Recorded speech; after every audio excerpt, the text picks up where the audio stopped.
College प्रवेश परीक्षा में सिर्फ 4 महीने बचे हैं। इस तरह समय क्यों बर्बाद कर रहे हो? उसकी आवाज अचानक बहुत गंभीर हो गई। तुम उस जैसी लड़की से दोस्ती कैसे कर सकते हो? परीक्षा के बाद भी तुम्हें उसके जैसा कोई नहीं मिलेगा। मैंने तुरंत भौएं चढ़ा लीं। माँ, आप उसके बारे में ऐसा कैसे कह सकती हैं? लेकिन लिंग हुई ने आंखें घुमाईं और घृणा से मेरी तरफ देखा। जाकर बाथरूम के आईने में देख लो। उसके बारे में किसने कहा? मैं तुम्हारे बारे में बात कर रही हूं। मेरा चेहरा और भी लाल हो गया। ये तो अभी भी मेरी प्यारी और दयालु, मेरी प्रिय माँ हैं। लिंग हुई ने अपना सिर घुमाया और गंभीरता से सलाह दी। बेटी, तुम्हारे इतने अच्छे अंक हैं और तुम इतनी सुंदर हो। तुम्हारा भविष्य उज्ज्वल है। अब तुम्हें कॉलेज प्रवेश परीक्षा की तैयारी पर ध्यान देना चाहिए और किसी और चीज के बारे में नहीं सोचना चाहिए। तुम्हारे स्तर पर तुम्हें कौन सा लड़का नहीं मिलेगा? इस छोटे बदमाश के बहकावे में मत आना। शिया किंगवान का चेहरा बेहद असहज था। आंटी, जियाओ हाओ चेन बहुत अच्छा इंसान है। सच कहूं तो उन्होंने पहले कभी ऐसी मां नहीं देखी थी। लिंगलिंग का हर शब्द अप्रिय था, लेकिन शिया किंगवान को महसूस हुआ कि माँ बेटे का रिश्ता वाकई अच्छा था। वो एक प्यारी आंटी थीं। उन्होंने तुम्हें तंग तो नहीं किया ना? मतलब उन्होंने तुम पर हाथ तो नहीं उठाया? शिया किंगवान ने आज्ञाकारी भाव से सिर हिलाया। नहीं। ये देखकर मैं असंतुष्ट होकर बुदबुदाया। हमारे बीच एक गद्दार है। तुम इतने नाराज क्यों हो? लिंग हुई और भी नाराज थी, ठंडी मुस्कान के साथ। जूनियर हाई में तुमने कितनी गलत हरकतें की हैं, याद नहीं? तुम मुझसे उम्मीद करते हो कि मैं तुम्हें सबक सिखाऊं? मैंने हाथ हिलाया। वो तुम्हारा अपना बच्चा है कमीने। तथ्यों को छोड़ दें तो आधी जिम्मेदारी तुम्हारी भी है। लिंग हुई ने मेरी तरफ ध्यान देने की जहमत नहीं उठाई और शिया किंगवान को देखकर मुस्कुराई। बेटी, मैं उसके लिए पकौड़े लाई हूं। तुम दोनों साथ में दोपहर का खाना खा सकती हो। इतना कहकर उसने याओ याओ की तरफ देखा। छोटी बच्ची, तुम कितनी प्यारी हो, बिल्कुल अपनी बहन जैसी सुंदर। तारीफ सुनकर याओ याओ अपनी माँ के पीछे से झांकी। दादी भी बहुत सुंदर हैं। लिंग हुई की मुस्कान वैसी ही रही। दादी? शिया किंगवान ने याओ याओ को गले लगाया और समझाया कि वो अपने परिवार के ज्यादा करीब है और सुंदर आंटियों को दादी कहना पसंद करती है। इससे लिंग हुई की मुस्कान और चौड़ी हो गई, लेकिन उसकी नजरें याओ याओ के चेहरे पर काफी देर तक टिकी रहीं। उसे लगा जैसे ये छोटी बच्ची जानी पहचानी लग रही हो, मानो उसने उसे पहले कहीं देखा हो। मैं बस खाना लेकर आई हूं, लिंग हुई ने दरवाजे की तरफ लौटते हुए कहा।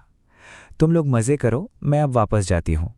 उसे लगा कि उसकी मौजूदगी से शिया किंगवान थोड़ी घबरा गई है, जैसे कोई नई दुल्हन पहली बार अपनी सास से मिल रही हो। ये सुनकर शिया किंगवान असहज हो गई और फुसफुसाते हुए बोली, आंटी, कृपया हमारे साथ रुकिए और खाना खा लीजिए। बोलते समय उसके चेहरे पर हल्की सी लाली आ गई, मानो वो घर की मुखिया हो। लिंग हुई ने झट से हाथ हिलाकर कहा, नहीं नहीं, मैं आने से पहले ही खाना खा चुकी हूं। शिया किंगवान और कुछ नहीं कह सकी। उसने अपना हाथ अपने एप्रन पर रखा और बेहद विनम्र लग रही थी। मैंने उसे देखा और मुझे अचानक लगा कि वो इस बार याओ याओ जैसी लग रही है।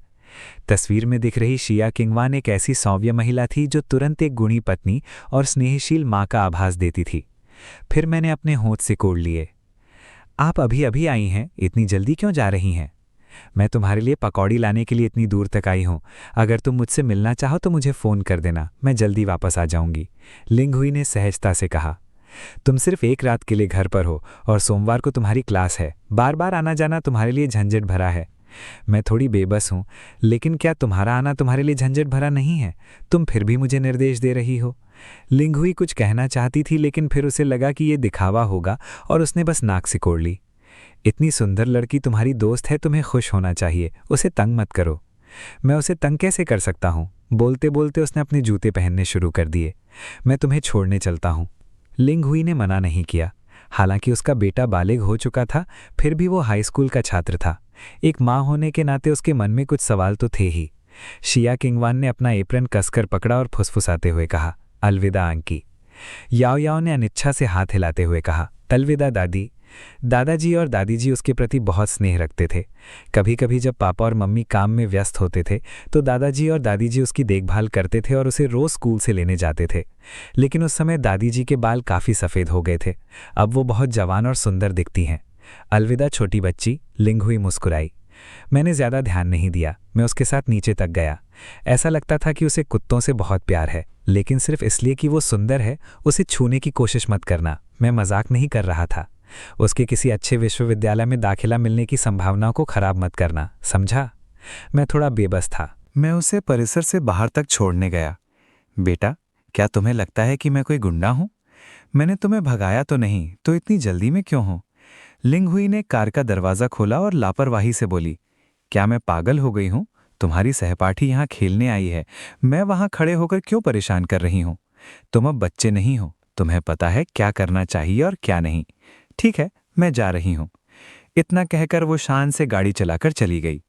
जब मैं घर पहुंचा तो जिया किंगवांग रसोई से फिर बाहर आई, हाथ में चम्मच लिए।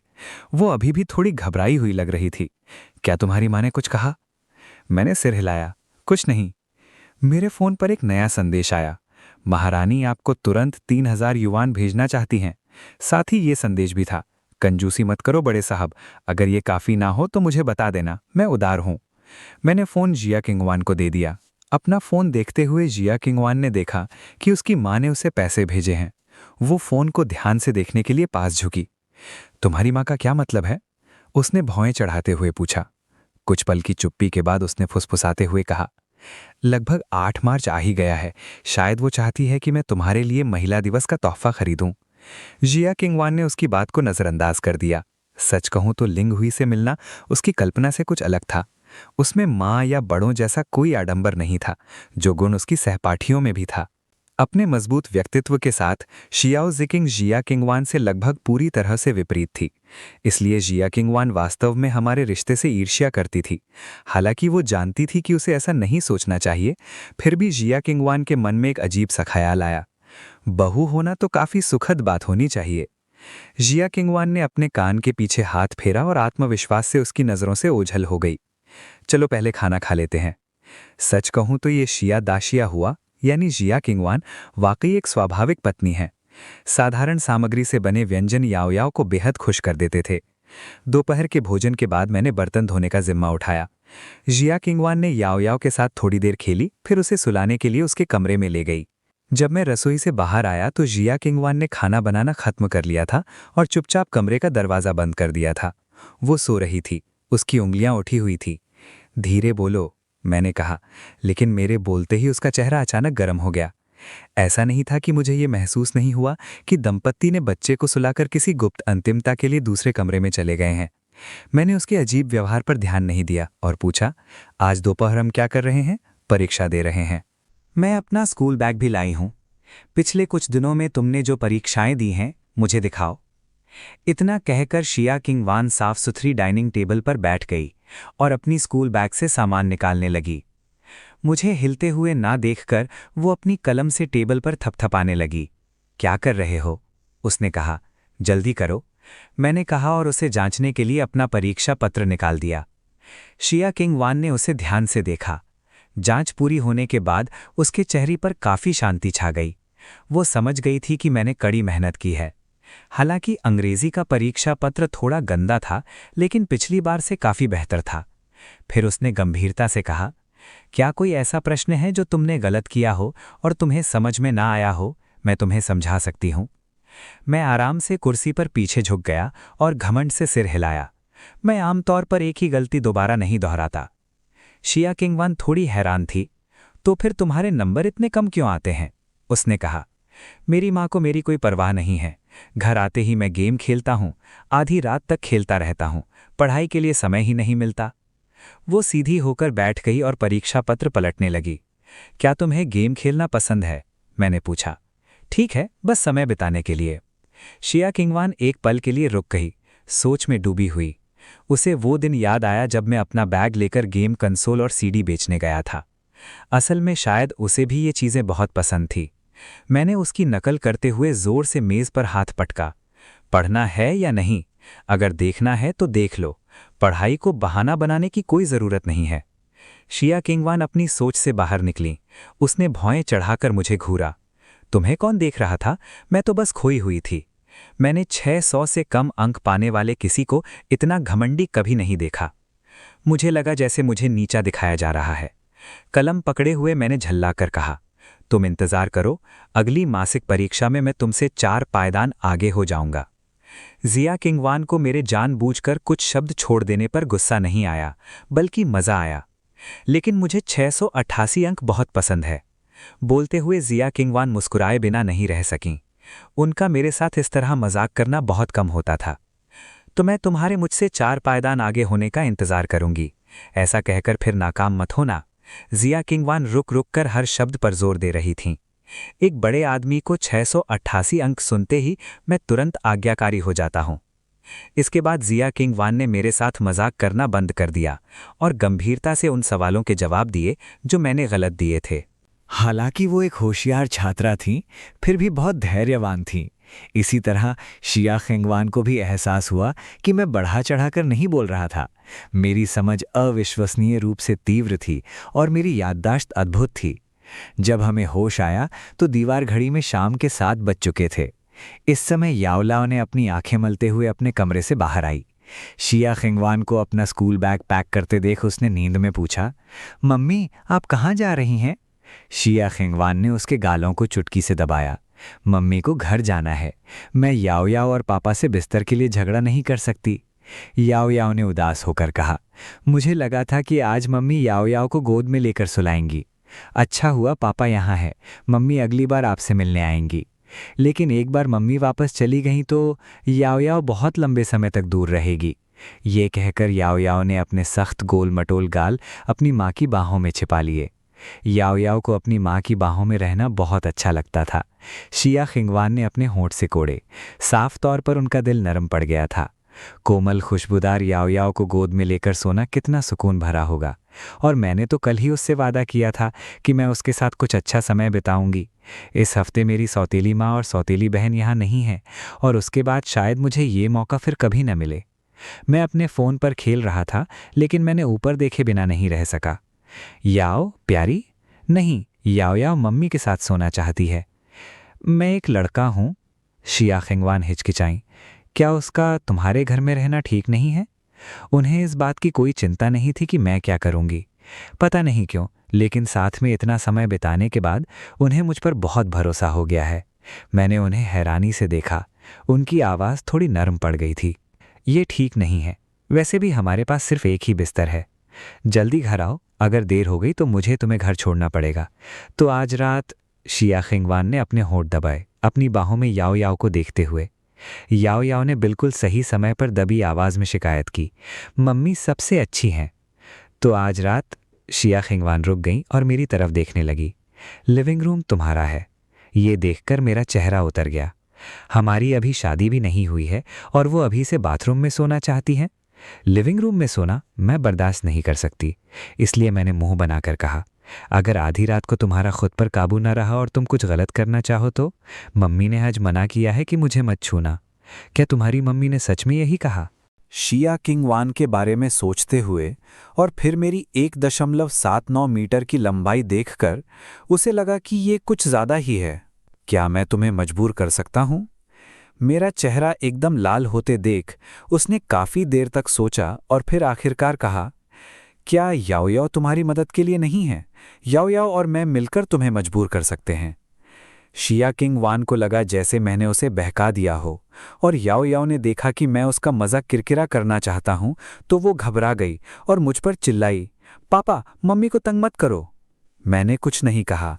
असल में मुझे इतना बुरा नहीं लगा, लेकिन मुझे लगा कि जिया किंगवान मेरे प्रति कुछ ज़्यादा ही बेपरवाह लग रही थीं। हालांकि ये कोई बुरी बात नहीं थी, लेकिन रात के खाने के बाद मैं सोफे पर बैठकर अपने फ़ोन पर खेलता रहा और बीच बीच में मेज़ पर बैठी जिया किंगवान पर नज़र डालता रहा। पहले जिया किंगवान याओ याओ को लिखना सिखा रही थीं और बाहर वालों को वो उदासीन और ठंडी लगती थीं, लेकिन इस बार उनकी आंखों में कोमलता थी। याओ याओ, तुमने वो स्ट्रोक गलत बनाया। ओह, यहीं से सब शुरू हुआ। मेरे साथ एक जटिल पेचीदा रिश्ता। शाम के लगभग 9 बजे याओ याओ को नींद आने लगी। वो सोती हुई बिल्ली के बच्चे की तरह लगातार जम्भाई ले रही थी। जिया किंगवान याओ याओ को स्नान कराने के लिए बाथरूम ले गईं, फिर उसे बेडरूम में ले आईं। ये स्पष्ट था कि याओ याओ बहुत खुश थी, न केवल इसलिए कि उसकी माँ उसके साथ अधिक समय बिताना चाहती थी, बल्कि इसलिए भी कि उसके माता पिता दोनों एक ही समय में घर में थे। उसके लिए माता पिता दोनों की उपस्थिति वाला घर पूर्ण था। कुछ मिनट बाद जिया किंगवान पालथी मारकर बिस्तर पर बैठी थीं। याओ याओ उनकी बाहों में आधी नींद में थी। माँ, आप मुझे पापा के साथ बिताए हुए पलों के बारे में रोज बताती थीं, आज क्यों नहीं बता रहीं? जिया किंगवान की आवाज़ कोमल थी। क्योंकि वो सब बातें अभी तक हुई नहीं हैं। कब होंगी? जिया किंगवान में अपनी बेटी के गालों को चुटकी भरते हुए कुछ नहीं कहा। लगभग आधा घंटा और बीत गया। याओ याओ गहरी नींद में सो गई। नींद में भी उसके चेहरे पर प्यारी सी मुस्कान थी और उसने अपनी माँ का हाथ ऐसे थाम रखा था जैसे वो कोई अनमोल खजाना हो। शिया किंगवान ने धीरे से उसका हाथ छुड़ाया, फिर बेडरूम के दरवाजे तक गईं और बोली, जियांग हाओचिन, मैं और याओ याओ आराम कर रहे हैं, तुम्हें भी जल्दी आराम कर लेना चाहिए। अपने फ़ोन पर खेलते हुए मैंने यूं ही कहा, दरवाज़ा बंद करना याद रखना, ताकि अगर तुम आधी रात को खोलो तो मुझे सुनाई दे। शिया किंगवान ने मुंह बनाया, मुझसे बात करने से इनकार कर दिया और बस ताला दबाकर बिस्तर पर वापस चली गईं। अंधेरे में शिया किंगवान ने अपनी बेटी के गर्म और कोमल शरीर को गले लगाते हुए महसूस किया, जो धीरे से मम्मी बुदबुदा रही थीं। बाहर बैठक से कभी कभार हल्की कदमों की आहट सुनाई दे रही थी, लेकिन वे जानबूझकर धीमी थीं। इस हल्की हलचल ने शिया किंगवान को अजीब तरह से सुकून दिया और वो जल्दी सो गईं। जब वो दोबारा उठीं तो रात काफ़ी हो चुकी थी। शिया किंगवान को गले में तेज प्यास महसूस हुई। उसने धीरे से याओ याओ का हाथ एक तरफ किया, फिर वो पानी लेने के लिए रसोई में गईं। लेकिन वो अभी सोया नहीं था। वो डाइनिंग टेबल पर बैठकर कीबोर्ड पर टाइप कर रहा था। आवाज़ सुनकर वो मुड़ा और ऊँघती हुई शिया किंगवान को देखा। मैंने मुस्कुराते हुए कहा, क्यों न तुम वापस जाकर थोड़ी देर और रुक जाओ? शिया किंगवान तुरंत जाग गईं। मैं बस पानी देने बाहर आई थी। मैंने उसे ज़्यादा छेड़ा नहीं, बस सिर हिलाया। बोतल में गर्म पानी है, जाओ खुद ले लो। कुछ मिनट बाद शिया किंगवान पानी लेकर बाहर आईं। उसका चेहरा हैरानी से भरा था। तुम अभी तक सोए क्यों नहीं? उसने कंप्यूटर स्क्रीन की ओर झुकते हुए पूछा। स्क्रीन पर काले रंग का एक इंटरफेस था, जिस पर कोड की लंबी लंबी लाइनें लिखी थीं। ये काफ़ी जटिल लग रहा था। ऐसा लग रहा था जैसे उसकी उम्र का कोई हाई स्कूल का छात्र से बना रहा हो। मैंने कुछ समझाया नहीं, बस तेजी से टाइप करता रहा। थोड़ा नींद में लग रहा था। शिया किंगवान को समझ आया, तुम काम कर रहे हो? मैंने आलस से जवाब दिया, नहीं ऐसा नहीं है, मैं कुछ छोटी मोटी चीज़ें बना रहा हूँ। ये आसान है और इससे जल्दी पैसे मिल जाते हैं।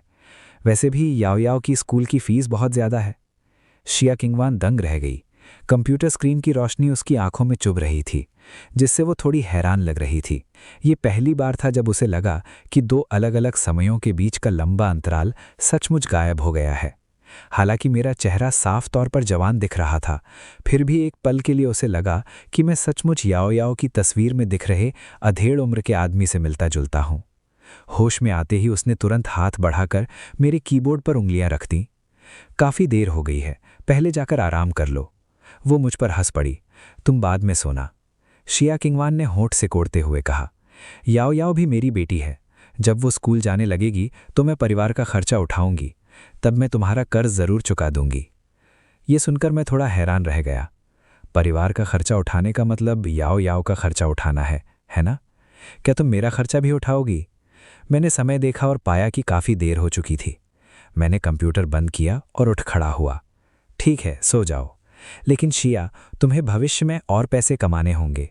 याओ याओ ने कहा कि मैं भविष्य में बहुत काबिल बनूंगा और उसे डर है कि तुम मेरा खर्च नहीं उठा पाओगी। किसने कहा कि वे तुम्हारा खर्चा उठाएंगे? बोलते बोलते शिया किंगवान को एहसास हुआ कि उसने जो कहा उसमें कुछ गड़बड़ है। वो इसका खंडन करना चाहती थी, लेकिन काफ़ी देर तक चुप रहने के बाद आखिरकार हकलाते हुए बोली, तो तुम्हें गायन और नृत्य जैसी और प्रतिभाएं सीखनी होंगी, नहीं तो मुझे नुकसान होगा। मैं हंस पड़ा और बोला, सपने देखते रहो, मैं अपना शरीर बेचता हूं, अपनी प्रतिभा नहीं। शिया किंगवान इसका जवाब नहीं दे पाईं और जल्दी से अपने कमरे में चली गईं। मैंने ज़्यादा ध्यान नहीं दिया। नहाने के बाद मैं सोफे पर लेट गया। अपने कमरे में शिया किंगवान ने कोमल प्यारी जियाग्याओ को गोद में लिया और सो गईं। अचानक उसने दरवाजे पर लगातार दस्तक सुनी। मैं तुम्हारे लिए नाश्ता लाई हूं, जल्दी करो और याओ याओ को उठाओ। तुमने कहा था ना कि तुम्हारा परिवार आज वापस आ रहा है और तुम्हें जल्दी वापस जाना है। शिया किंगवान हिलना या जवाब देना नहीं चाहती थी। कल अपने कमरे में लौटने के बाद से उसे ठीक से नींद नहीं आई थी और वो सुबह के करीब ही सो पाई थी। लेकिन लगभग आधे मिनट बाद दस्तक जारी रही। अब तो उसकी गोद में बैठी याओ याओ भी परेशान हो गई थी। मम्मी, मम्मी, दरवाज़ा खोलो, कितना शोर है, कितना शोर। शिया किंगवान भी बहुत चिढ़ गई थी। आधी नींद में ही मुझे अचानक बेचैनी होने लगी। वो ठंडेपन से बिस्तर से उठी, मेरी तरफ देखा, फिर चुपचाप मुड़कर वापस लेट गई। मैं जम गया। ये लड़की जो इतनी बड़ी हो गई है, बिल्कुल आज सुबह की याओ याओ जैसी लग रही है। लेकिन अभी तो बहुत सुबह है, मुझे उठने की बिल्कुल भी इच्छा नहीं थी। थोड़ी देर चुप रहने के बाद मैं बिस्तर के पास गया और याओ याओ को गोद में उठा लिया। मेरी प्यारी बेटी, उठने का समय हो गया है। जियांग याओ ने मुंह फुलाकर कहा। पापा कितने चिढ़ाते हैं, याओ याओ अभी तक नहीं उठी। इस समय तक उठने वाले लोग आलसी कुत्ते होते हैं, किसी काम के नहीं। बेशक मैं ये बात याओ याओ से नहीं कह रहा था, वैसे भी बिस्तर पर पड़ी बड़ी लड़की को कौन देखना चाहता है। शिया किंगवान ने खुद को कंबल से ढकने के बाद और बर्दाश्त नहीं किया। वो उठ बैठी, गहरी सांसें लीं और बोली, जियांग हाओचन, इसमें कोई हैरानी की बात नहीं कि याओ याओ हर सुबह तुमसे नाराज होती है। तुम बहुत परेशान करने वाले हो। मैंने आह भरी। याओ याओ बड़ी हो रही है, वो नाश्ता क्यों नहीं करेगी? मैं हर दिन खुश नहीं रहती। मैं आज सुबह जल्दी इसे खरीदने गया था। शिया किंगवान इस बात पर बहस नहीं कर सकीं, इसलिए वो उठीं और याओ याओ को लेकर नहाने के लिए बाथरूम में चली गईं। माँ और बेटी ने शीशे के सामने साथ साथ ब्रश किया और चुप रहा जब तक कि वो अपनी बेटी को खाने की मेज़ पर नहीं ले गईं। अभी भी गर्म दूध और भुट्टा देखकर शिया किंगवान को देर से एहसास हुआ कि क्या हुआ था। उन्हें अचानक थोड़ा अपराध बोध हुआ। मैंने उन्हें हल्की मुस्कान के साथ देखा। ऐसा मत सोचो कि कुछ नहीं हुआ, तुम अभी मुझसे नाराज थे। क्या तुम नाखुश हो? शिया किंगवान के कान जल उठे। उन्होंने अपनी नज़रें नीची कर लीं और फुसफुसाते हुए कहा, मैं तुम्हारी मदद करूंगी, मैं तुम्हारी मदद करूंगी। आज सुबह मुझे ठीक से दिखाई नहीं दे रहा था और मैं तुम्हें पहचान नहीं पाई। मैंने मुंह बनाया। ठीक है, तुम अभी भी नासमझ बनने का नाटक कर सकती हो ना, कैसा रहेगा? शिया किंगवान ने अपने सूखे होठों को चाटा। अगली बार जब तुम सुबह उठो तो बस मुझे नज़रअंदाज कर देना, वरना तुम भी मुझसे नाराज हो सकते हो। अगली बार चाहिए? मुझे गुस्से से हंसी आ गई। मैंने कहा था तुम दोनों बिल्कुल एक जैसे हो। मैं तो कुत्ता हूं, मुझे तो हर सुबह 2 बार लात पड़ती है। शिया किंगवान को अपराध बोध हुआ। दोषी महसूस करते हुए उसे एहसास हुआ कि वो वाकई गलत थी। मिंग और याओ ने अभी अभी छोटी उंगली से वादा किया था और याओ की माँ होने के नाते उसने उसे निभाया तक नहीं। ये सोचते हुए शिया किंगवान ने आखिरकार कोशिश करने का फैसला किया। कैसा रहेगा अगर तुम मेरी गाल को वैसे ही चुटकी काटो जैसे तुमने आज सुबह याओ को डांटते समय किया था? मैं वादा करती हूं कि मैं पलटकर जवाब नहीं दूंगी और अब हम गुस्सा नहीं करेंगे, ठीक है? शिया किंगवान का आखिरी वाक्य, जिसमें थोड़ी नज़ाकत थी, अचानक मेरे होश उड़ा गया। क्या ये अभी भी वही शांत चतुर इंसान थी जिसे मैं जानता था? वो मुझसे इतनी नर्म खुशामदी आवाज़ में बात कर रही थीं। क्या वो याओ की जगह मुझे अपने लिए इस्तेमाल कर रही थीं? मैं काफ़ी देर तक चुपचाप बैठा रहा। फिर आखिरकार मैंने 2 कप तैयार दलिया और दूध उनकी तरफ बढ़ा दिया। नाश्ते के बाद शिया किंगवान अपना स्कूल बैग लेकर घर चली गईं। उसके लिए यह सप्ताहांत काफ़ी व्यस्त रहा था। उसने याओ के साथ समय बिताया और मेरी पढ़ाई की आदतों को गौर से देखा। परिवार के लौटने के बाद शायद उसे इतनी आज़ादी न मिले और अगले सप्ताह के लिए मैंने 9 स्वर नियमावली का गहन अभ्यास शुरू करने का फैसला किया, क्योंकि कॉलेज प्रवेश परीक्षा नज़दीक आ रही थी। ऐसा नहीं है कि मुझे अच्छे अंक चाहिए, बस याओ याओ के आने से हमारा भविष्य बदल गया है, जिसमें मेरा और शिया किंगवान का भविष्य का विश्वविद्यालय भी शामिल है। इसलिए मुझे अब भी उम्मीद है कि स्कूल चुनते समय मेरे कम अंक शिया किंगवान के फैसले को प्रभावित नहीं करेंगे। शायद ये एक आदमी की गरिमा का मामला है। उसी दोपहर ली यूयू दोपहर का भोजन लेकर लौटी ही थी कि उसने मुझे कोने में बैठकर खाते पीते और पढ़ते हुए देखा। वो शिकायत किए बिना नहीं रह सकी। तुम्हें आजकल क्या हो गया है?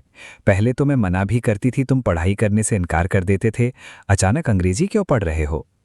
मैंने लापरवाही से कहा, क्या ये पैमी के गुस्से की वजह से नहीं है? मैं तो तभी उत्साह से पढ़ती हूँ जब अंग्रेजी टीचर भी मुझे निकम्मा समझती हैं।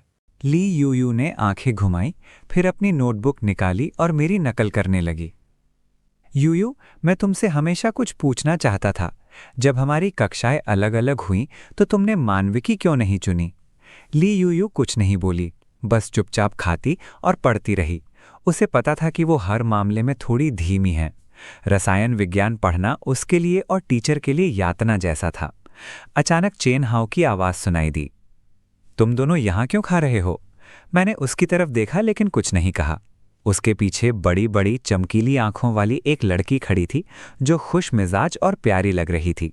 चेन हाउ ने उसे देखकर मुस्कुराया। जाओ, उन्हें वहां ढूंढो, मैं अपने दोस्त के साथ खाऊंगा। लड़की ने पलकें झपकाईं और साथ खाने का सुझाव दिया। ली यूयू ने उसकी तरफ देखा, फिर जल्दी से अपना सिर नीचे कर लिया, जैसे उसे कुछ हुआ ही ना हो। मैं तुम्हें जानती हूँ, चेन हाउ आजकल रोज तुम्हारे बारे में बात कर रहा है। मेरी बात सुनकर चेन हाउ थोड़ा हैरान हुआ। लड़की भी चौंक गई, फिर उसकी मुस्कान और चौड़ी हो गई। सच में? आहाव और मैं बस अच्छे दोस्त हैं। हमारी मुलाकात तब हुई जब वो खेल के मैदान में बास्केटबॉल खेल रही थी। मैंने मुस्कुराते हुए सिर हिलाया और आगे कहा, उसने कहा कि तुम बहुत प्यारी लड़की हो लिन। क्लासिकल चाइनीज में पढ़ रही लड़की एकदम रुक गई। मेरा सरनेम झू है। मेरा नाम झू कियान है। मैं 11वीं कक्षा में पढ़ती हूँ। माहौल अचानक थोड़ा अजीब हो गया। मैं एक पल के लिए चुप हो गया। माफ करना, शायद मैंने तुम्हें किसी और से समझ लिया। चेन हाउ ने मुझे तुम्हारे बारे में नहीं बताया। ली यूयू जो उबला अंडा खा रही थी, ये सुनकर मेरा दम घुटने लगा। मुझे हंसी आ रही थी लेकिन हिम्मत नहीं हुई, इसलिए मैंने अपना सिर नीचे कर लिया, अपनी हंसी दबाई और चुपके से वेन को फुसलाया। अंत में लड़की इतनी शर्मिंदा हो गई कि वो और नहीं रुक सकी और अपना खाना लेकर अपनी सहपाठी को ढूंढने चली गई। मैंने चेन हाउ को बेपरवाही से देखा। दूसरों की जिंदगी बर्बाद मत करो। चेन हाउ आराम से अपनी कुर्सी पर पीछे झुक गया। इससे दूसरों की जिंदगी कैसे बर्बाद हो रही है? मैं उनकी कक्षा के लड़कों के साथ बास्केटबॉल खेलने गया था। वो मेरे पास आई और मेरा वीचैट मांगी। देखो वो कितनी खुश है। वेन यान ली यूयू तुरंत व्यंग से बोली, तो हमारे सामने मत आओ। तुम हर 2 हफ्ते में लड़कियों को ऐसे बदलते हो जैसे कपड़े। तुम्हारे पास इतना खाली समय है, लेकिन हमारे पास लोगों को पहचानने का समय नहीं है। चेन हाउ ने मुंह बनाया। बचपन से लेकर जवानी तक सिर्फ तुम ही मुझसे इस तरह बात करने की हिम्मत करती हो, लेकिन अगर तुम इतनी अकड़ू रहोगी तो बड़े होकर शादी कैसे करोगी? 30 साल की होकर भी कोई तुम्हें ना चाहे और तुम चुपके से घर पर रोती रहो। ली यूयू ने उसकी बातों पर ध्यान नहीं दिया और मेज साफ करने के लिए मुड़ गई, मानो थोड़ी नाराज हो। ये देखकर चेन हाउ ने अपना सिर खुजाया। मैं तो बस मजाक कर रहा था, है ना? फिर से नाराज हो गई। ली यूयू भावहीन रही। नहीं, मेरा स्वभाव थोड़ा गुस्सैल है और मैं दिखने में भी अच्छी नहीं हूं। आपने जो कहा वो गलत नहीं है। चेन हाउ चौंक गया। मैंने तो बस इतना कहा था कि तुम अपने गुस्सैल स्वभाव की वजह से शादी नहीं कर सकती। मैंने ये नहीं कहा कि तुम दिखने में अच्छी नहीं हो। अच्छा, तो अगर तुम 30 साल की उम्र तक भी घर पर ही रहोगी और शादी नहीं कर पाओगी तो मैं मजबूरी में तुमसे शादी कर लूंगा। ली यूयू ने आंखें उठाकर तिरस्कार से कहा, अगर तुम 30 साल के भी हो जाओ और इस चेहरे के साथ तुम्हें पत्नी न मिले तो मैं तुम्हें बिल्कुल भी नहीं चाहूंगी, कमीने। इतना कहकर वो अपनी थाली उठाकर चली गई। ये सुनकर मैंने सोचा, नहीं, ऐसी बातें मत करो। वो इतनी जिद कर रही थी, ये बात साफ थी। लेकिन इस बारे में सोचते हुए मुझे एहसास हुआ कि मेरी बेटी की उम्र के हिसाब से शिया किंगवान और मेरी शादी भी 30 की उम्र में हुई थी। लेकिन याओ याओ के वर्णन से लगता है कि शिया किंगवान और मैंने एक साथ आने से पहले बहुत कुछ झेला होगा। लेकिन हम दोनों बिल्कुल अलग हैं। मैंने जिन लोगों से संपर्क किया वे विश्वविद्यालय से स्नातक होने के बाद कैसे प्यार में पड़ गए और शादी कर ली। ये सोचते हुए मैंने अपना फ़ोन निकाला और शिया किंगवान को संदेश भेजा। किंगवान, मेरा तुमसे एक सवाल है। शायद मेरे लहजे को थोड़ा सीधा समझते हुए शिया किंगवान ने तुरंत जवाब दिया, लेकिन मेरी बात को थोड़ा उलझन में समझते हुए उन्होंने बस एक प्रश्न चिन्ह भेज दिया। मैंने टाइप करना जारी रखा। उस समय किसने किसको पटाया था, क्या तुम्हें पता है? शिया किंगवान ने जवाब देने से पहले काफी देर तक चुप रहने के बाद कहा, उस समय तुम शायद भविष्य की बात कर रहे थे, है ना? मुझे कैसे पता चलेगा? तुम्हें याओ याओ से पूछना होगा। मैंने पिछले कुछ दिनों में याओ याओ की कही हर बात पर गौर किया और आखिरकार एक निष्कर्ष पर पहुंची। याओ याओ ने कहा था कि तुम हमेशा उसके पिता के लिए उसे झगड़ते थे, तो लगता है कि तुम ही थे जिसने उस समय मुझे इतनी जिद से पटाया था। इसीलिए तुम अपनी बेटी से भी ईर्ष्या करने लगे थे। इस तर्क को सुनकर शिया किंगवान काफी देर तक चुप रही, फिर आखिरकार बोली, याओ याओ ने यह भी कहा था कि मैं तुम्हें वॉशबोर्ड पर घुटने टेकने पर मजबूर कर दूंगी। ठीक है, तो तुम्हें वॉशबोर्ड पर घुटने टेकने ही चाहिए। काश तुम ही मुझे पाने की कोशिश करते। शिया किंगवान अपनी पर्सनालिटी को अच्छी तरह जानती थी। अगर वो किसी को सच में पसंद नहीं करती तो वो कभी भी उसे पाने की कोशिश में कामयाब नहीं होती। इसलिए उसे नहीं लगता था कि वो किसी के पीछे पागलों की तरह भाग दौड़ करेगी। बेशक मैंने भी यही सोचा था। इसलिए मैंने घर जाकर याओ याओ से इस बारे में पूछने का फैसला किया। आखिर में हम दोनों ने चैट बॉक्स में एक ही मैसेज भेजा। खैर ये तो पक्का मैं नहीं था, इसलिए उस रात घर पहुंचते ही मैंने याओ याओ से इस बारे में पूछा। मुझे हैरानी हुई जब याओ याओ ने घमंड भरे लहजे में कहा, जब मम्मी स्कूल में थीं तो बहुत सारे लड़के उन्हें पसंद करते थे, लेकिन मम्मी को उनमें से कोई भी पसंद नहीं आया। ग्रेजुएशन के बाद पापा से मिलने तक, इस समय तक मैंने फ़ोन को स्पीकर पर डाल दिया था। दूसरी तरफ शिया किंगवान चुपचाप अपनी बेटी के अगले जवाब का इंतज़ार कर रही थीं। माँ ने कहा कि पापा उसे पहले पसंद करते थे। पापा ने उसे मनाने में बहुत समय लगाया, तब जाकर वो राज़ी हुई। याओ याओ ने यादों में खोई हुई उंगली चबाते हुए कहा। लेकिन पापा ने कहा कि जिस दिन वे मिले, माँ ने पहले अपने प्यार का इजहार किया और फिर उसे लात मारकर चूम लिया। शिया किंगवान और मैं दोनों चुप हो गए। ऐसा लगा जैसे याओ याओ को भी जवाब नहीं पता था। तो क्या ये दोनों घमंडी लड़कियां डेटिंग कर रही थीं? शिया किंगवान ने काफी देर तक सोचा, फिर पहले सवाल पूछने का फैसला किया। मैंने उसकी ठंडी हंसी सुनी। उसे ये मानना मुश्किल लग रहा था कि उसके जैसी शख्सियत वाली कोई लड़की इतनी पहल करेगी। लेकिन याओ याओ के अनुसार हमारी लंबाई में अंतर को देखते हुए अगर मैं झुकता नहीं तो उसे थोड़ा सा पैर के पंजों पर खड़ा होना पड़ता। और मैं थोड़ा परेशान हो गया। मुझे आखिरकार राजी होने में बहुत समय लगा। याओ याओ, क्या तुम्हें यकीन है कि पापा वही भेड़िए हैं जिसे कढ़ाई में मारा गया हो? बेशक मुझे नहीं लगता था कि याओ याओ झूठ बोल रही थी। शायद हम दोनों को ये पता ही नहीं था कि किसी से सच्चा प्यार करना कैसा होता है। अगले कुछ दिनों में हालांकि हम हर दिन एक दूसरे को फ़ोन करते थे, लेकिन हमारी मुलाकातें बहुत कम हुईं। एक तो पढ़ाई में व्यस्तता के कारण और दूसरा शाम को परिवार के साथ समय बिताने के कारण। मार्च के अंत में एक दिन अचानक मेरे पेट और पैर में तेज दर्द हुआ, चक्कर आने लगे और मेरी हालत बहुत खराब हो गई। चैन हाओ और लियो यू इतने डर गए कि वे मुझे तुरंत अस्पताल ले गए। लेकिन अप्रत्याशित रूप से मेरे एक्सरे देखने के बाद डॉक्टर ने आह भरी। इतनी कम उम्र में, कितना दुख की बात है भाई। मैं स्तब्ध रह गया। मेरे मन में कई सवाल कौंध गए।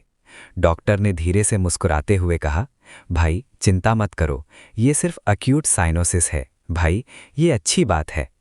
ये सुनकर मैंने तुरंत अपनी आंखें घुमाईं, मन ही मन खुद को कोसने लगा। लेकिन शुक्र है समय पर इलाज मिल गया, इसलिए कोई बड़ी समस्या नहीं है। सर्जरी में बस 1 घंटा लगेगा और कुछ दिनों के आराम और संतुलित आहार से वो ठीक हो जाएगा। लियो यू ने आखिरकार राहत की सांस ली। अभी तो तुमने मुझे लगभग डरा ही दिया था। मैं पहले बिल चुका देती हूँ। चैन हाओ, हाओ चैन की चाची को फ़ोन करो। शिया किंगवान को इस बारे में अगले दिन पता चला। क्योंकि मुझे लगा कि ये कोई बड़ी बात नहीं है, इसलिए मैंने उसे नहीं बताया। याओ याओ ने रोते हुए फ़ोन किया और बताया कि उसके पिता बीमार हैं।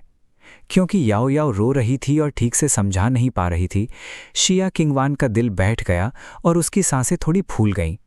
अपनी माँ के साथ जो हुआ था उसे देखने के बाद वो अस्पताल और बीमारी जैसे शब्दों के प्रति बहुत संवेदनशील हो गई थी।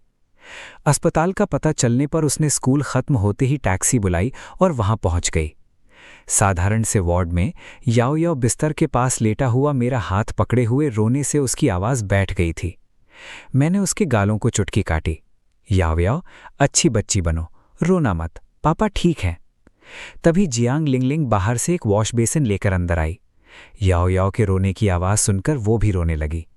हाओ चैन, आंटी तुम्हें इस हालत में देखकर बहुत दुखी हैं। बचपन से तुम्हें कभी कोई गंभीर बीमारी नहीं हुई, अचानक से तुम ऐसे क्यों हो गए? तुम हमारे परिवार में इकलौते लड़के हो। मैं कुछ पल चुप रहा, फिर बोला, आंटी मैं आपका भाई लैन वेई हूं। ऐसा नहीं है कि मेरी नसबंदी हो गई है। लेकिन जियांग लिंगलिंग और भी जोर से रोने लगी। लेकिन मेरे पेट पर लगे इस चीरे में बहुत दर्द हो रहा है, बहुत तकलीफ हो रही है। तभी शिया किंगवान बाहर से अंदर आई। जब उसने 2 सुंदरियों को, एक बड़ी और एक छोटी, मेरे बिस्तर के पास लेटे हुए फूट फूट कर रोते देखा तो शिया किंगवान घबरा गई। जियांग हाओचैन, क्या हुआ? तुम तो पिछले हफ्ते बिल्कुल ठीक थे। मैंने हैरानी से उसकी तरफ देखा। ये तो बस लैन वेई है, छोटी बच्ची बिल्कुल भी नहीं डरी है। उसे लगता है कि मुझे कुछ हो गया है। शिया किंगवान ने राहत की सांस ली, लेकिन फिर भी घबराहट में अपने होंठ दबा लिए। वो चाची। मैं धीरे से मुस्कुराई। मेरी चाची अभी भी बच्ची जैसी हैं, है ना? जब मैंने देखा कि उन्हें अभी भी मेरी बात पर यकीन नहीं हो रहा है तो मुझे एक्सरे निकालकर उन्हें दिखाना पड़ा। जब उन्होंने उसे ध्यान से देखा, शिया किंगवान आखिरकार शांत हो गई। मुझे अपनी चाची और याओ याओ को शांत करने में, उन्हें ये यकीन दिलाने में काफ़ी समय लगा कि उनका शरीर पूरी तरह से ठीक है। इस समय मैंने अपनी बेटी का कान पकड़ा। याओ याओ, अगले कुछ दिनों के लिए अपनी चाची के घर क्यों नहीं लुक जाती? सच में सब ठीक है। अगर याओ याओ रोती रही तो मैं दुखी हो जाऊंगा। ये कहते हुए मैंने फिर से अपनी चाची की तरफ देखा। आप गर्भवती हैं, इसलिए याओ याओ को पहले घर ले जाकर आराम करने दीजिए। शिया किंगवान ने बाहर रात के सन्नाटे पर एक नज़र डाली, फिर अपने फ़ोन पर कई मिस्ड कॉल्स देखीं। आने से पहले उसने अपने पिता और सौतेली माँ को बस इतना बताया था कि वो एक सहपाठी से मिलने अस्पताल जा रही है। ये सोचते हुए शिया किंगवान, पिताजी ने संदेश भेजा, मैं आज रात उसके साथ रहूँगा। जवाब देने के बाद उसने अपना फ़ोन लॉक किया और जेब में रख लिया। फिर उसने झिझकती हुई जियांग लिंगलिंग की ओर देखा। आंटी जियांग, आपको याओ याओ को घर ले जाना चाहिए, मैं यहीं उसके साथ रहूँगी। जियांग लिंगलिंग सीधी खड़ी हुई और हिचकिचाईं। क्या तुम ठीक हो? शिया किंगवान ने सिर हिलाया। मैं ठीक हूँ।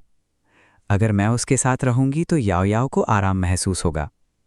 याओ याओ ने सहमति में सिर हिलाया और गुनगुनाया। उसकी आंखें अभी भी लाल थीं। मैंने शिया किंगवान की ओर देखा लेकिन कुछ नहीं कहा। जियांग लिंगलिंग के याओ याओ को घर ले जाकर आराम करने के बाद मैंने समय देखा। रात के 9:30 बज चुके थे। इसलिए मैंने कहा, शिया किंगवान, तुम्हें भी घर जाना चाहिए, तुम्हारी कल क्लास है। घर पहुंचकर मुझे मैसेज कर देना। लेकिन शिया किंगवान ने मेरी बात अनसुनी कर दी। इसके बजाय उसने अपना कोट उतारकर बगल वाली कुर्सी पर रख दिया और गर्म पानी की केतली लेने की तैयारी करने लगी। ये देखकर कि वो सचमुच रुकने वाली है, मैं भौहें चढ़ाए बिना नहीं रह सका। क्या तुमने नहीं कहा था कि तुम्हारा परिवार आजकल बहुत सख्त हो गया है? अगर तुम्हारी सौतेली माँ और सौतेली बहन फिर से तुम्हें परेशान करें तो क्या होगा? मैं बिल्कुल ठीक हूँ, बस कुछ दिनों का आराम काफ़ी है। शिया किंगवान की हरकतें आखिरकार रुक गईं। उसने मेरी तरफ मुड़कर देखा और धीमी आवाज़ में कहा, जब मैं 7 साल की थी तो मेरी माँ ने जाते समय मुझसे यही बात कही थी। मैं स्तब्ध रह गई। मेरा गला थोड़ा सा कांप गया, लेकिन मुझे समझ नहीं आ रहा था कि क्या कहूँ। शिया किंगवान ने आगे कहा, उस रात उन्होंने मुझसे घर जाने को कहा था और कहा था कि जब मैं सुबह उठूंगी तो मेरी माँ स्वस्थ और ठीक होंगी। इसलिए उन्हें हमेशा से अस्पतालों से थोड़ा डर लगता है। आखिर मैं बचपन से ही अपनी माँ के साथ अस्पताल में रही हूँ। इसे केवल वही लोग समझ सकते हैं जिन्होंने इसे अनुभव किया हो। मेरे गले में गांठ सी आ गई और मैं नहीं चाहती थी कि उसे वो पुरानी बातें याद आएं। इसलिए मैंने जल्दी से बात बदल दी। क्या तुमने पहले नहीं कहा था कि तुम्हारा परिवार तुम्हें ग्रेजुएशन से पहले लड़कों के साथ खेलने नहीं देता? मैं उठ बैठा, हंसना चाहता था, लेकिन इससे मेरे पेट का घाव और गहरा हो गया और थोड़ा दर्द अभी भी हो रहा था। अगर तुम्हारी सौतेली माँ स्कूल जाकर मुझसे कह दे कि मैं बहुत जल्दी डेटिंग कर रही हूँ तो क्या होगा? बस कह देना कि मैंने तुम्हें पटाया था, क्योंकि तुम हमेशा से यही सोचती हो। शिया किंगवान हंसते हुए बोली, जब तक तुम पूरी तरह ठीक नहीं हो जाती मैं नहीं जाऊंगी। इतना कहकर शिया किंगवान ने मुझे मना करने का मौका भी नहीं दिया और गर्म पानी लेने बाथरूम की ओर मुड़ गई। लेकिन उसे उम्मीद नहीं थी कि जैसे ही वो गलियारे में कदम रखी, उसके पिता शिया किमिंग ने उसे पुकारा, किंगवान, तुम कहाँ हो? पापा तुम्हें घर ले जाने आ रहे हैं। शिया किंगवान एक पल के लिए हिचकिचाई, फिर बोली, मैं अस्पताल में हूँ, मेरी सहपाठी बीमार है। उसने पहले मेरी बहुत मदद की थी, इसलिए मैं उसकी देखभाल करना चाहती थी। क्या वो वही लड़का है? शिया किंगवान ने कोई जवाब नहीं दिया।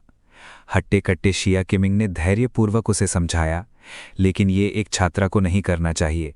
उसका परिवार है, उसके अपने लोग हैं जो उसकी परवाह करते हैं। तुम अभी सिर्फ हाई स्कूल की छात्रा हो। सबसे ज़रूरी बात है, शिया कियंगवान ने उसे बीच में ही रोकते हुए कहा, पढ़ाई है ना? लेकिन पिताजी, मैं कुछ महीनों में स्नातक हो जाऊंगी, तब मेरे लिए सबसे ज़रूरी क्या होगा? शिया किमिंग को समझ नहीं आया कि क्या कहें। शिया कियंगवान ने फ़ोन पकड़े हुए धीरे से कहा, पिताजी, कुछ बातों की चिंता मत कीजिए। मुझे बस समझ नहीं आ रहा कि आपको कैसे बताऊं। बचपन से लेकर बड़े होने तक शिया कियंगवान हमेशा यही उम्मीद करती रहीं कि पिताजी कोई भी फैसला लेते समय एक बार उसका पक्ष लेंगे। लेकिन जब से पिताजी आंटी शियाओ को सीधे उनके पास लाए, शिया कियोंग के जन्म तक और अब तक ऐसा कभी नहीं हुआ था। इसलिए शिया कियंगवान ने उन्हें याओ याओ के बारे में कभी नहीं बताया था। बात शुरू करने का तरीका न समझ पाने के कारण आधे घंटे बाद कॉल आखिरकार खत्म हो गई। शिया किमिंग को भी अपनी बेटी से कुछ कहना नहीं आ रहा था। वो बस यही कहते रहे, तुम्हारी उम्र में तुम्हें पढ़ाई पर ध्यान देना चाहिए। दोनों को दुख के साथ एहसास हुआ कि पिता और बेटी के बीच की दूरी इतनी बढ़ गई है। मैंने बाहर से शिया कियंगवान को अंदर आते देखा और पूछे बिना नहीं रह सका, क्या हुआ? अब बहुत देर से गायब थीं। शिया कियंगवान ने अपना बैग नीचे रखा, अपने पिता को फ़ोन किया और कुछ सामान खरीदने चली गईं। क्या तुम्हें भूख लगी है? कुछ खाना चाहते हो? शिया कियंगवान ने बेसिन में गर्म पानी डाला और सहजता से पूछा। मैं मुस्कुराया, कोई ज़रूरत नहीं, बस वहीं बैठकर पढ़ो। फिर उन्होंने मेरे बैग से लैपटॉप निकालने में मेरी मदद की। मेरा काम अभी खत्म नहीं हुआ है। शिया कियंगवान ने तुरंत भौहें चढ़ा ली। नहीं, नर्स ने कहा है कि मुझे बिस्तर पर ही रहना है। तुम हमेशा ऐसे क्यों रहते हो? अब तुम्हें फ़ोन चलाने की इजाज़त नहीं है। चेहरा धोने के बाद जल्दी से लेट जाओ। फिर उसने मेरा फ़ोन छीन लिया, उसे लॉक किया और मेरे बगल वाली छोटी मेज़ पर रख दिया। मैं दंग रह गया। नहीं, आजकल तुम मेरे सामने कुछ ज़्यादा ही अकड़ दिखाती हो। अभी तो तुम मेरी पत्नी नहीं हो। हाँ, शिया किंगवान ने एक गरम तौलिया निचोड़ा और उसे काउंटर पर फैलाते हुए मेरी तरफ देखा। मुझे नाजुक मरीजों को परेशान करना बहुत पसंद है। चलो, अपना चेहरा पास लाओ और तौलिए में लपेट लो। मैंने अनिच्छा से तौलिया लेकर अपना चेहरा पोंछा। चेहरा धोने के बाद शिया किंगवान ने लाइट बंद कर दी और सोफे पर बैठ गई। अगर तुम्हें किसी चीज़ की ज़रूरत हो तो मुझे बुला लेना। मैंने सिर घुमाकर देखा तो वो सोफे पर बैठी थी। उसका कोट उसके पूरे शरीर को ढके हुए था, बस उसका सिर दिख रहा था। उसका एक हाथ अभी भी फ़ोन चलाने के लिए खाली था। फ़ोन की हल्की रोशनी उसके चेहरे पर पड़ रही थी। शिया किंगवान का स्वभाव पहले से ही कुछ ठंडा और अलग थलग था, लेकिन अब वो और भी अकेली लग रही थी। वो इस काम में माहिर थी, मानो उसने ये कई बार किया हो। बचपन में शिया किंगवान शायद खुद को गेंद की तरह लपेटकर पूरी तरह ढक लेती थीं। अब वो बड़ी हो गई हैं और वो इंसान जिसे वो रात भर अपने कोट के नीचे दुबक कर सोती थीं, अब नहीं है।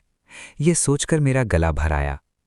शिया किंगवान ने अपनी आंखें थोड़ी ऊपर उठाईं, जैसे कुछ गड़बड़ हो। थोड़ा आराम कर लो, कल तुम्हारी क्लास है। मैंने कुछ नहीं कहा और आज्ञाकारी होकर लेट गया। देर रात प्यास लगने से मेरी नींद फिर खुली। वार्ड में सन्नाटा था। मैं पानी का ग्लास लेने के लिए उठा, लेकिन मेरी इस छोटी सी हरकत से ही शिया किंगवान जाग गई। क्या हुआ? पानी पी लो, सो जाओ। जैसे ही मैं बिस्तर से उठने वाला था, शिया किंगवान खड़ी हुई और मेरे बिस्तर के पास आ गई। तुम्हें प्यास लगी है, क्या तुम किसी को बता नहीं सकते? क्या तुम्हें पता नहीं कि तुम मरीज हो? मुझे थोड़ी झुंझलाहट हुई। नहीं, तुम्हारी आवाज़ नहीं, तुम मेरी नकल क्यों कर रहे हो? शिया किंगवान ने मेरी बात अनसुनी कर दी, गर्म पानी का ग्लास मेरे हाथ में रखा और फिर अपनी कुर्सी पर लौट गई। मैं फिर लेट गया, लेकिन उस रात चुपचाप उठा और फिर से शिया किंगवान की खूबसूरत आंखों से मिला। मेरा चेहरा अजीब सा था। क्या मुझे शौचालय जाने में भी मदद करनी पड़ती है? शिया किंगवान ने फिर से अपनी आंखें बंद कर लीं। उनके गालों पर शर्म से लालिमा छा गई। ठीक है, जाओ। अगली सुबह शिया किंगवान अपना स्कूल बैग लिए हुए मुझे निर्देश देते हुए बोली, अपना दलिया बाद में पी लेना, सुबह थोड़ी देर पढ़ लेना, लेकिन कंप्यूटर का इस्तेमाल मत करना। मैं दोपहर को वापस आ जाऊंगी। मैंने सिर हिलाया और कक्षा में चला गया। उसके बाद आपको हर समय आने की ज़रूरत नहीं है, मैं बच्चा नहीं हूं। शिया किंगवान ने मेरी तरफ देखा, कुछ नहीं कहा, कमोड की कुर्सी समेटी, उसे अपने पास रखा और चली गईं। दोपहर को स्कूल के बाद शिया किंगवान ने दोपहर का खाना खरीदा और अस्पताल लौट आईं। उन्होंने देखा कि वार्ड में एक और बुजुर्ग व्यक्ति भर्ती है, जिसके बगल में एक अधेड़ उम्र की महिला बैठी है। वो उनकी बेटी लग रही थी। उस समय मैं उस बुजुर्ग व्यक्ति से यूं ही बातें कर रहा था। शिया किंगवान ने ध्यान नहीं दिया, अंदर गई और अपना स्कूल बैग मेज पर रख दिया। जियांग हाओचेन, क्या तुमने खाना खा लिया? मैंने सिर हिलाकर कहा कि मैंने खाना खा लिया है। मेरी चाची अभी आई थीं, शिया किंगवान ने धीरे से कहा, फिर अपना लंच बॉक्स खोला और खाने बैठ गई। अचानक बुजुर्ग व्यक्ति मुस्कुराए और बोले, युवक, क्या ये तुम्हारी पत्नी है? शिया किंगवान का हाथ रुक गया। उसने मेरी तरफ देखा और चुपचाप अपना खाना निगल लिया। मैं मुस्कुराया और बोला, दादाजी, ये मेरी पत्नी नहीं है, ये मेरी एक बहुत अच्छी सहपाठी है, ये मुझसे मिलने आई थी। बुजुर्ग व्यक्ति ने धीरे से कहा, अभी तक शादी नहीं हुई? वो लड़की तुम्हारे साथ इतनी अच्छी है, जल्दी करो और उसे अपनी पत्नी बना लो। शिया किंगवान और मैं दोनों चुप हो गए। मेरे पिताजी को थोड़ी भूलने की बीमारी है, महिला ने थोड़ा शर्मिंदा होते हुए कहा। उसने झटपट एक सेब उसके हाथ में थमा दिया। पिताजी, ये उसकी दोस्त है, पत्नी नहीं। बूढ़ा आदमी बहुत गुस्से में था।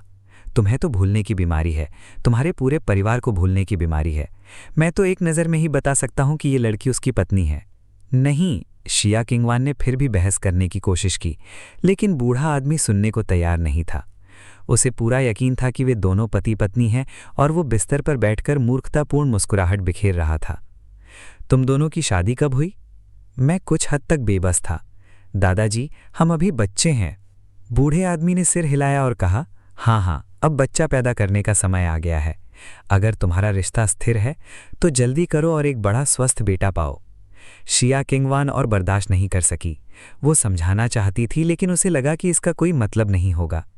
इस बूढ़े आदमी के ऊपर से कठोर लेकिन अंततः हानि रहित शब्दों के सामने वो कुछ भी ऐसा नहीं कह सकती थी जिससे उसे ठेस पहुंचे।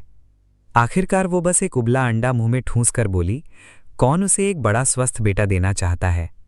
बूढ़ा आदमी हंसते हुए बोला, तुम्हें लड़कियां पसंद हैं? लड़कियां अच्छी होती हैं, वो ज्यादा आज्ञाकारी और स्नेहशील होती हैं। मैं मुस्कुराया और मान गया, ये सच है। जिया किंगवान अब और बर्दाश्त नहीं कर सकी। उसने अपना लंच बॉक्स कूड़ेदान में रख दिया, मानो उसे अपने साथ नीचे ले जाना चाहती हो। असल में दोपहर में जब वो आई थी तो उसने कुछ खास नहीं किया था, जिससे उसका व्यवहार ऐसा लग रहा था जैसे वो बस मुझसे मिलने आई थी और फिर लंच बॉक्स खा गई। ये अजीब व्यवहार आश्चर्यजनक नहीं था। बूढ़े आदमी को गलतफहमी हो गई थी। सौभाग्य से तीसरे दिन दोपहर में मुझे अस्पताल से छुट्टी मिल गई। बूढ़े आदमी ने उन दोनों को सामान पैक करते देखा। मुझे जाने में थोड़ी हिचकिचाहट हो रही थी।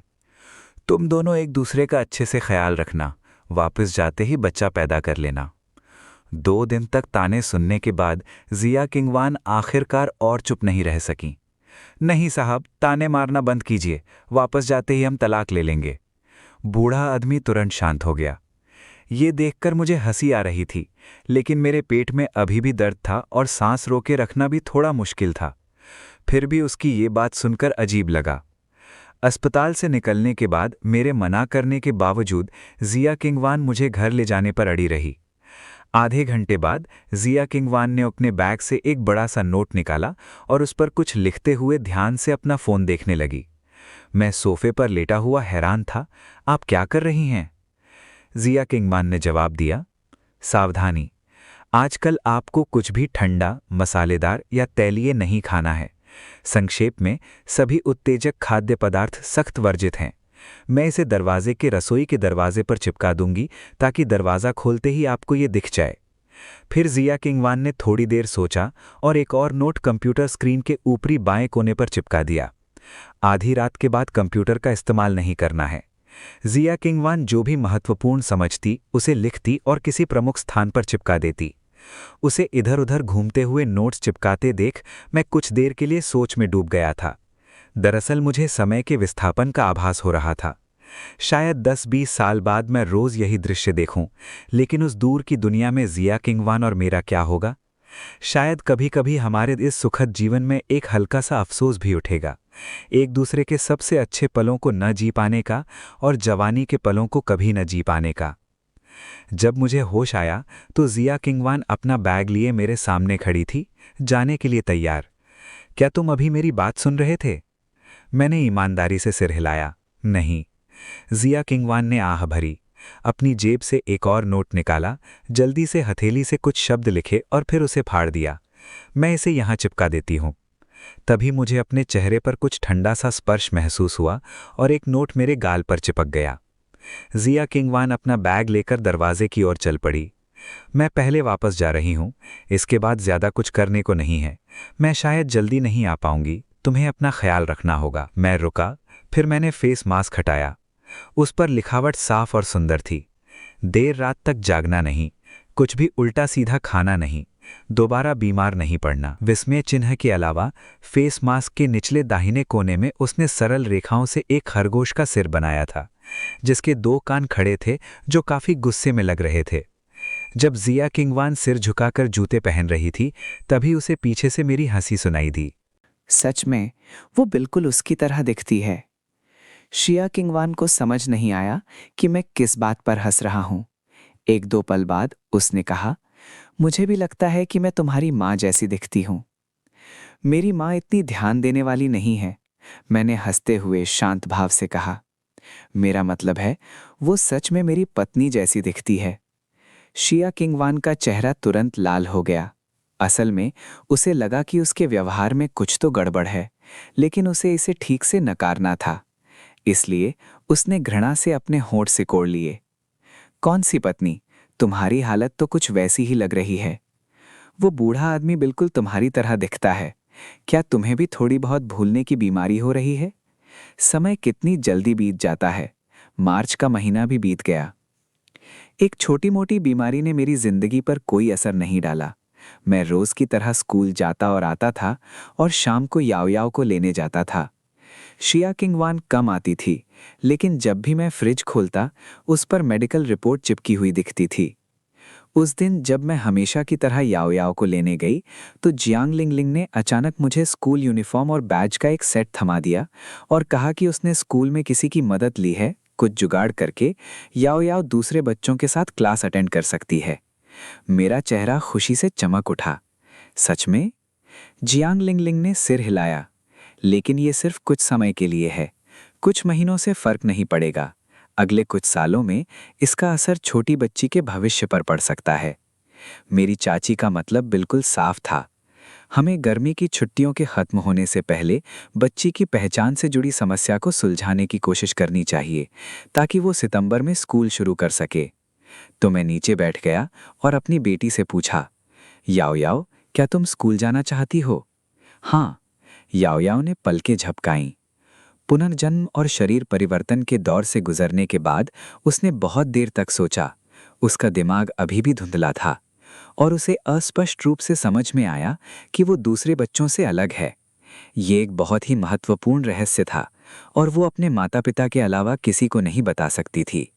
इसलिए जब दूसरे लोग आसपास होते थे तो वो बहुत ही सलीके से पेश आती थी और जोर से पापा नहीं चिल्लाती थी।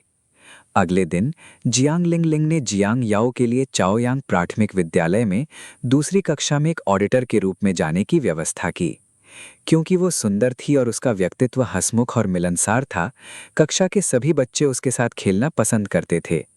दादी हू को भी वो पहली नज़र में ही पसंद आ गई। उनकी आवाज़ आश्चर्य से भरी हुई थी। मैंने पहली बार इतनी सुंदर बच्ची देखी है, जियांग लिंगलिंग ने मुस्कुराते हुए कहा। उसकी बड़ी बहन तो और भी सुंदर है। समय जल्दी बीत गया और शाम हो गई। शिया किंगवान और मैं छोटी राजकुमारी को लेने के लिए दौड़े, लेकिन जब हम वहां पहुंचे तो हमने याओ याओ को लाल आंखों और नाक में ठूसे हुए टिश्यू के 2 गुच्छों के साथ देखा, जिन पर हल्के लाल खून के धब्बे थे। शिक्षक हू ने हमसे माफी मांगते हुए कहा, मुझे माफ करना, मैंने याओ याओ का ठीक से ध्यान नहीं रखा। शिक्षक हू के स्पष्टीकरण के बाद ही हमें पूरी कहानी समझ में आई। पता चला कि कक्षा में सुमुमू नाम की एक शांत और आज्ञा न मानने वाली छोटी बच्ची थी जो पीछे छूट गई थी। कक्षा के बाकी बच्चे उसके साथ खेलना नहीं चाहते थे, लेकिन आज याओ याओ ने पहल करके उसके साथ खेलना शुरू कर दिया। हालांकि अपने शांत स्वभाव के कारण वो अजनबियों से बहुत सावधान रहती थी, इसलिए जब उसने याओ याओ को मना किया तो उसने गलती से उसे धक्का दे दिया, जिससे वो दीवार से टकरा गई। कारण जानने के बाद मैंने हाथ बढ़ाकर अपनी बेटी के सिर पर थपथपाया। याओ याओ, क्या आज किसी ने तुम्हें तंग किया? याओ याओ ने शिक्षिका के बगल में खड़ी शांत, बिखरे बालों वाली छोटी बच्ची पर एक नज़र डाली, जिसकी आंखें लाल थीं, और फिर थोड़ी शर्मिंदगी से अपनी नाक को छुआ। नहीं नहीं, बस जब मैं दूसरे बच्चों के साथ खेल रही थी तो मेरी नाक पर चोट लग गई।